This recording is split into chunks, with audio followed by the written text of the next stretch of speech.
Hey y'all, Phil here with High Tech Legion. Behind me you'll see Enermax's new case, the iVektor. This has features such as USB 3.0, water cooling support, lots of places to mount fans, and adaptable hard drive cage. Now, there's a lot more to a case than just features and how it looks. It also has to factor in how well it performs and how easy assembly is, other features, which is why we do these reviews. So, let's go ahead and review this case.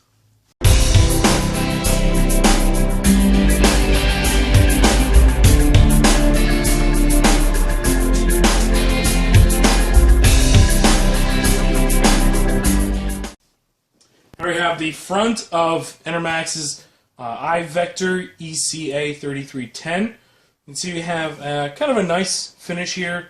Not too busy, but still aggressively styled for a gamer. Behind here we have space for two 120mm fans. The 5 1/4 drive bays, you have 3 of them, and to pop out the panel, just push in this little lever and swing it out. You can see it's spring loaded. Again, putting it in, just line it up and push it in place. You can take this front bezel off. There's a handle on the bottom. You have to give it a pretty solid tug. I'll pop out. You can see here we have one fan included, and again the space for the drive bays. Here we can see the top side of the iVektor.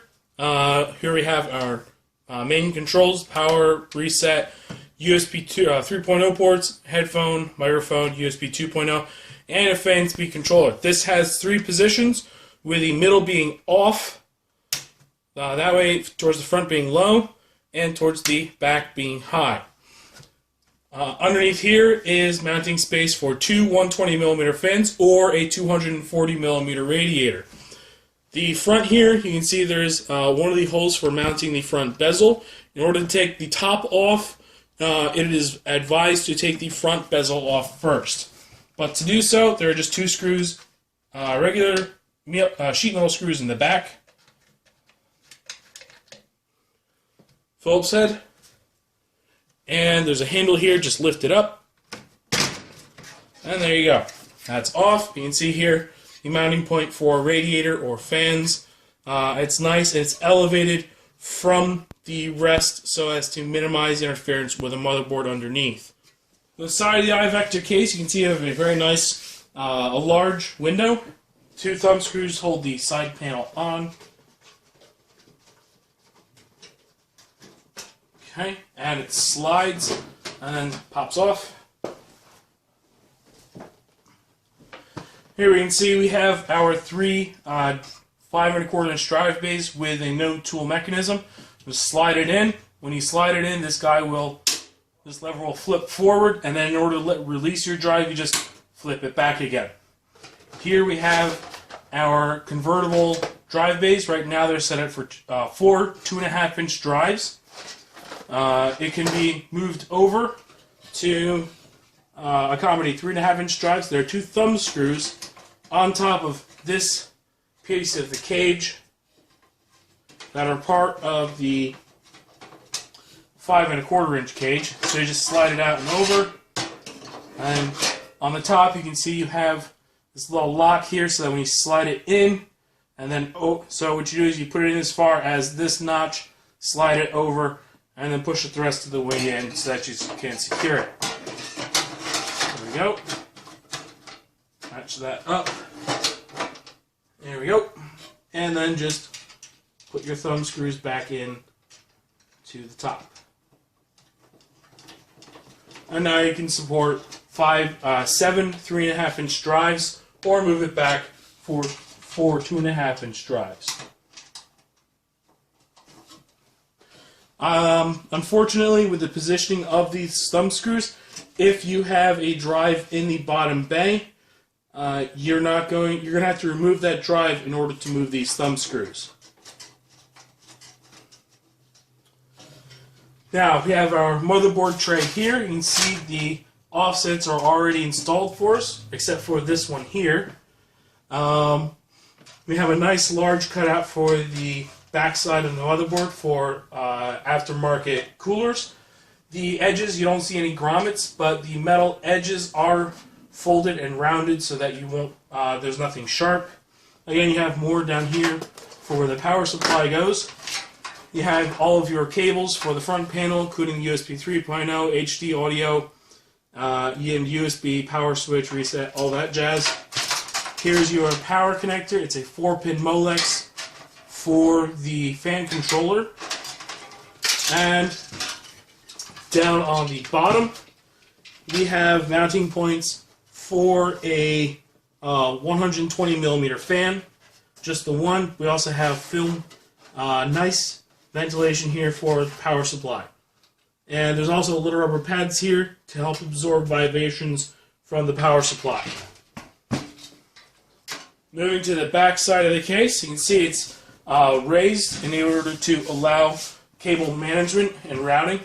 Again, just 2 thumb screws on the back panel to take it off.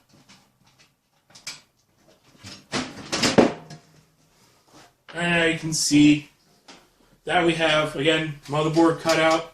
You can see it's rounded, so no sharp edges. Hard drive access. And we also have mounting points, or zip tie points, for various, for cable management to help you out with that. Zip ties are included for cable management. However, I don't see any real cable management points, any holes for passing cables through top, except this one, which is too small for effectively pushing CPU power through. Let's just go straight on to the back side of the case now. You can see we have a pre-installed 120mm fan. We have grommets here for passing through water cooling tubing, the motherboard I/O panel shield cutout, and 7 expansion port slots. Have ventilation here, and the mounting point for power supply. On the bottom of the case, oops, as you can see, the filters are easily removed. It's just a thin sheet of plastic with holes in it. There are little tabs that are elevated around the edge of the filters, which will hold it in place.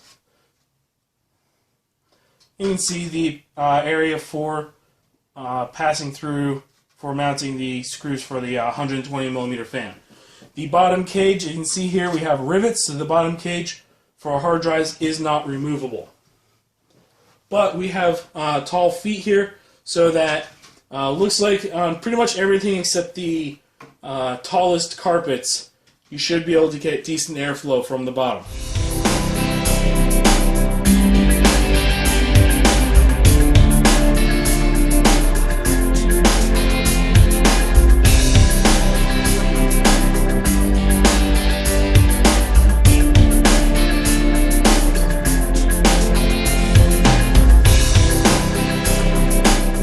Enermax's iVektor case does have a rather nice feature set.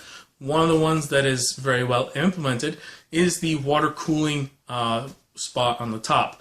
The fan mount position is a complete cutout so that when you install air cooling or water cooling, there's minimal airflow interruption. This also meant that while I was installing parts in the case, I could reach in from the top panel and in order to assist with motherboard installation, wiring, and air cooler installation. Another nice feature is that the fan speed controller works very well and the fans are not too loud. Unfortunately, there were some things that weren't all that well implemented. First on that list is the hard drive cage. Now this is the one panel that gets removed for accessing, for enabling larger video cards or for enabling SSDs without adapters. And the other side looks exactly like this, and unfortunately that is also the point which the front fan mounts onto. So right off the bat you're losing more than 50% of your airflow into the front of the case, which is why you really didn't see all that much improvement between the low and high fan speeds during the benchmark. However, the slots here are sized well so that with a hard drive in place you'll have minimal interruption of the already existing airflow. The other problem there are 2 more problems with airflow and filtering. If you look at the front of the case, you see you have these grooves. While the airflow goes into the case, by going into the groove, over to the side, and then into the case. So you do have airflow, even though this looks fairly solid, but it is a fairly restricted airflow. Also, on the bottom of the case for the filters, it's just a thin sheet of plastic with holes. It is not a foam to actually trap dust. It's nice that you can just pull it out and wipe whatever dust is there off, but it's not going to do all that much to prevent small dust and stuff from getting into the case anyway.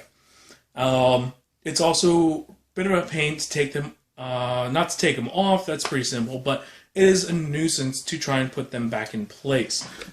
You literally at least have to tip the case over in order to access it, which obviously is not a good idea to do while the case is running.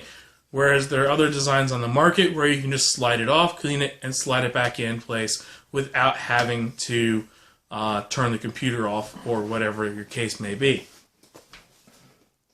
The side panel is nice. The USB ports work well. It is a nice tall feet on the bottom of the case so that you have lots of airflow from the bottom. Drive installation also very easy with the no tool design and the option on the disk drive, the optical drives, to set a screw to hold the drive in place better. So there are the case does have a lot of good positives.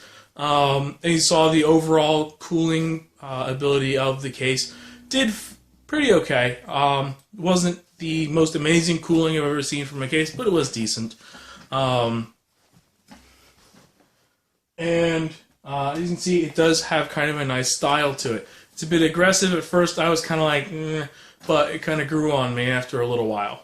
Overall implementation is good for the case, but because of those couple things that are kind of half-baked, I have to knock the rating on this guy down to a High-Tech Legion Gold. It does a very good case overall, but they could have used a little more engineering and designing into those couple issues. Guys, this has been High-Tech Legion's review of the Enermax iVektor case. If you like our reviews, please be sure to follow us on Twitter and subscribe to us on YouTube. Also, be sure to check out our website to see all of our reviews and to get the complete story on new hardware. That's www.hightechlegion.com. And make sure you say hi in our forums. Thanks again. Have a great night.